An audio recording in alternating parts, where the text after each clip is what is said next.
Bonjour, nous allons vous parler aujourd'hui de l'accord OATT en Occitanie et je laisse tout de suite la parole à Mouna.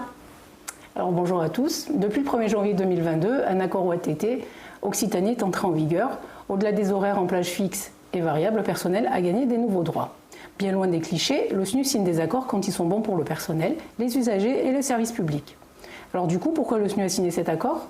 Pour acquérir des droits nouveaux, la réception des usagers dépend des moyens et organisations indépendamment du temps de travail individuel, et le service public déjà engagé sur l'aménagement du temps de travail permet de concilier vie personnelle et professionnelle. Face à la multiplicité des champs contraints qui se dessinaient, nous avons pu les circonscrire. En effet, avec cet accord, seuls les accueils physiques et téléphoniques, l'inscription et le premier diagnostic deviennent des activités contraintes. Toutes les autres activités sont à la main des agents pour organiser leur temps de travail, donc de rendre effectif la possibilité de travailler à minima 2 demi-journées par semaine sur des plages fixes uniquement. Alors oui, même si on a peu de plages individuelles, on ne va pas perdre ce droit, car nous allons continuer à recevoir les demandeurs d'emploi, les entreprises et traiter les dossiers. Rappelons que ces heures créditées ne peuvent excéder 3h45 sur la semaine. Au-delà, vous les perdez et travaillez gratuitement. On sait aujourd'hui d'ailleurs que le compteur global permet d'avoir un crédit de 15 heures maximum.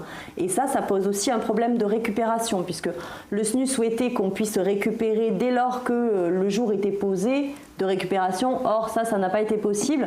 Donc, au jour d'aujourd'hui, même un jour qu'on a déposé en compteur EuroQuartz ne sera débité effectivement que lorsqu'il sera pris. Et donc, du coup, ça génère de l'écrêtage. Et ça s'appelle clairement du travail au noir sur lequel la direction, malgré tout, ne veut pas agir. Mais la négociation vis-à-vis du SNU a été quand même assez ferme et nous avons obtenu de réelles avancées, notamment la récupération à l'heure pour tous les agents d'Occitanie. C'est-à-dire qu'un agent peut poser 1 heure simplement isolé dès lors qu'il a un besoin d'aller sur un rendez-vous concrètement administratif ou autre. Plus besoin de poser la demi-journée, on pose à l'heure et ça c'est possible. Et on peut aussi, et par le biais de cet accord on en a rediscuté et on l'a obtenu, avoir la possibilité de poser les temps de trajet également à l'heure.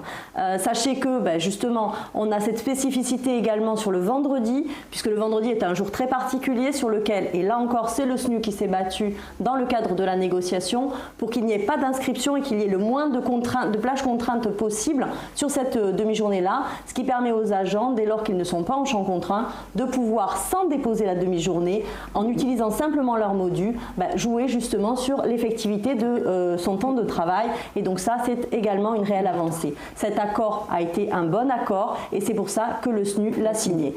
Là, en l'occurrence, vous retrouverez l'ensemble de ces éléments dans le guide des droits qui est déjà en ligne et qui sera distribué dès le mois de septembre par l'ensemble de vos élus SNU en proximité en Occitanie.